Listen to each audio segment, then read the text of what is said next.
Help me welcome Paula.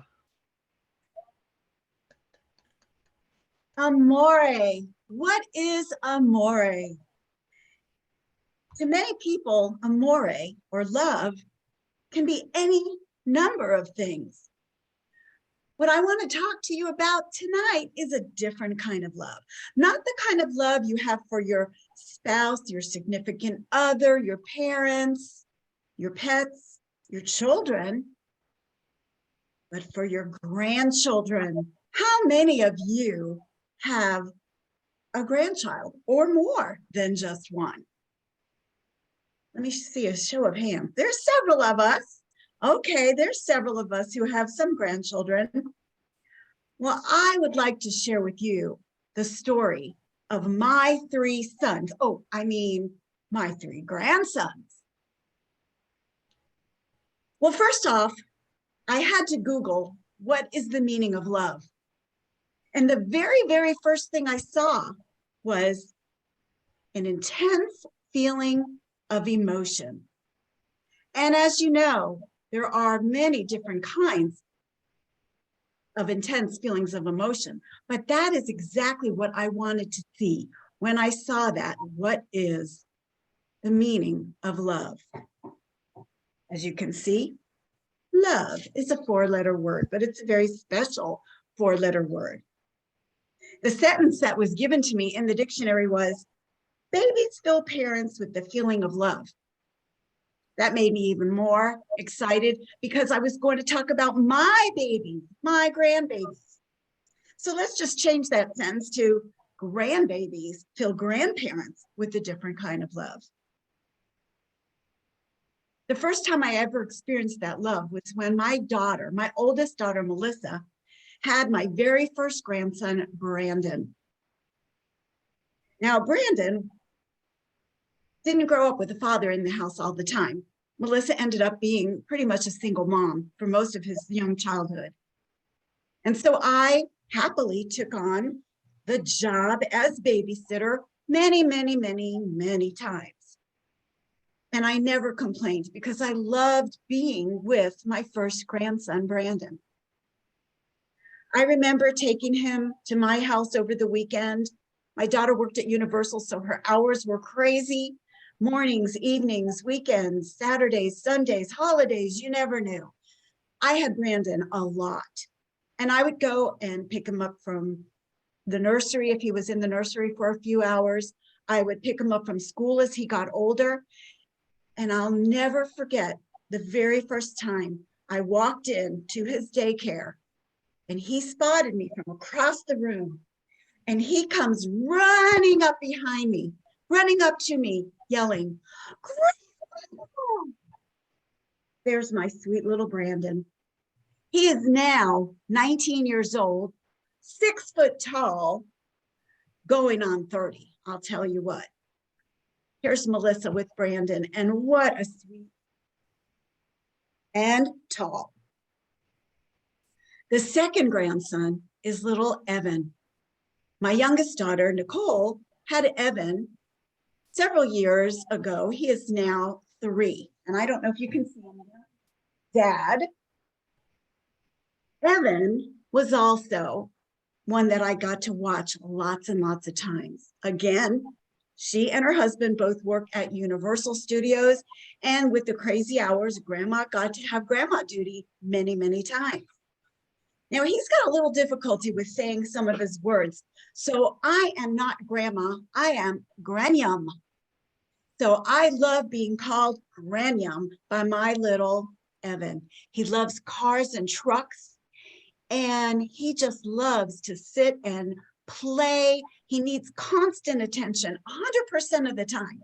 You cannot sit him in front of a TV or a movie or a video or even in front of a game for any more than 5 minutes because he's up and running and wants to do and wants to go, and he's just a ball of energy.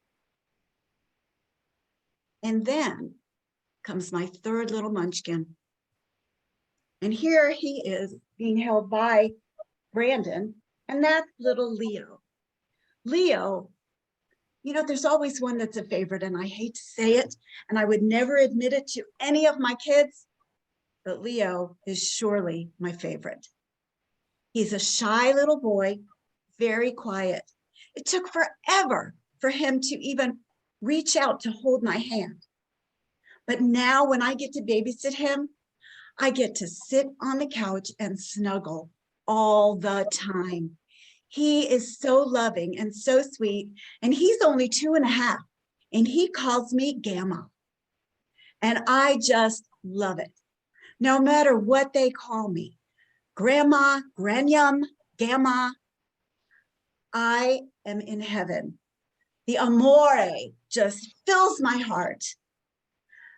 I never get the chance to see all of them at the same time. Well, I won't say never. I don't get the chance very often to see all 3 of them at the same time.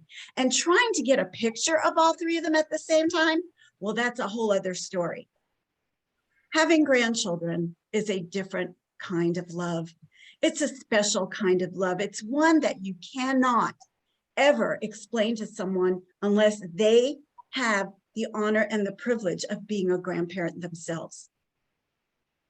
Now, here's an extremely rare, which didn't come out that great, of all 3 grandchildren in one photo. I can't tell you how hard it is to get this photo with all 3 being in the same place at the same time and in the same picture. This was Christmas Day, this last Christmas. And I can't tell you how many times that day I said, let's get all 3 of the kids together.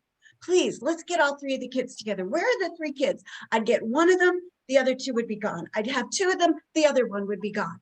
Finally, we went outside to play on Leo's.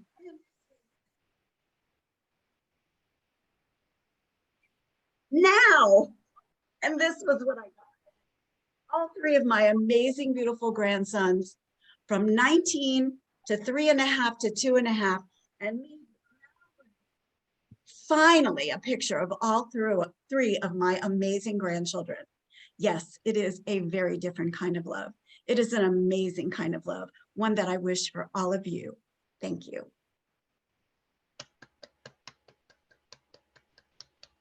Thank you very much, Paula. That was a very good speech. And you're right, it's a special kind of love with you have grandchildren. I'd like to turn control of the meeting to our facilitator tonight, Tom Hobbs. Tom, take it away.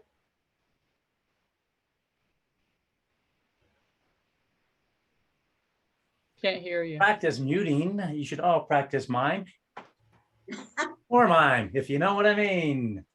If you know what I mean. We're going to be playing around pretty quickly here. We're going to go for 4 minutes. I'm going to help self-time this as well. So keep your comments anywhere from 10 to 20 to 30 seconds at the max. If something you like, something she could improve with. And we're going to go in this order. Linda, followed by Terry, followed by Williams. Then we'll update that. Linda, followed by Terry, followed by William. Linda, let's have a thought for Paula Summa. Thank you, Paula. I really enjoyed listening about your 3 grandsons and the amore that you have for them. It was a little distracting because your voice disappeared when you were leaning like this. So if there's another way to show the beautiful slides that you have, I enjoyed all of them. But if there was another way, rather than behind you, if they could be smaller besides you, that would enhance it. Awesome. Thank you, Linda. Terry, followed by William, followed by Peter. Terry by William by Peter. Seconding Linda's comment about the voice issue, thing I liked is I could tell very clearly the love that was flowing from you for your grandchildren. Me as somebody who, oh my gosh, I forgot to have kids, so I don't have grandkids, really actually felt it. So well done, very wonderful. Thank you. Thank you, Terry. William, followed by Peter, followed by Oscar. Yes, I also had the third the idea that with the audio cutting out, because not all microphones are made the same. Some of them have a very narrow range of or spatial range, and then some have very wide angles. So the one you were using apparently had a very narrow range. So if you just stuck your head over it, it wasn't picking up anymore. And something you could do to reduce that is of course, you could use a microphone with a wider range, or you could use a headset too, and that will allow us to hit no matter where your head is in relation to your camera. That would help with some. But just the fact that you were moving that showed some of the amore that was, or amore that was in your life. So very enjoyable. Otherwise, Thank you, William. Mhm. Peter, followed by Oscar with Melanie, as we have time. Well, that was a lovely and beautiful personal story. Like Carrie, I have no grandchildren either, and I could feel your love. The events in the story I thought were very were very relevant, but I would recommend that you review the story arc, tighten it up, and lead to that climactic point where you finally get the picture, and that can be really related to your unconventional love. Like I say, tighten up your story arc, relate them more to the theme, and it'll be an even better speech. Thank you, Oscar, and then we'll have to call it there for time. So Oscar will wrap this up for Paula. Please send anything in chat directly to Paula that you think could help her improve and enhance, and what you liked, because yes, Oscar. Yeah, thank you, Paula. That was a wonderful speech to do around Valentine's Day. You really felt the emotion of love and how you were a lucky grandma to spend so much time with them. One little thing, is always to try to think of that story of just how maybe describing, how he looks in your eyes and he hugs grandma and he holds her so tight and he says, "Grandma, I love you so much." Or there's something, highlighting each person, each little event with a descriptive moment so that we can really, really connect with it. But I did get your love, your amore, over and over, more amore and lots of amore and more amore. Anyway, I got lots of credit for the word. Okay, back to you. All right, thank you. Our time is fleeing by, so we're going to wrap it up with that. And I'm just going to sneak in. Careful, Leo. I have this on video recording it. You are the favorite. Back to Charlotte. All right. Thank you very much, Tom. That was very good facility.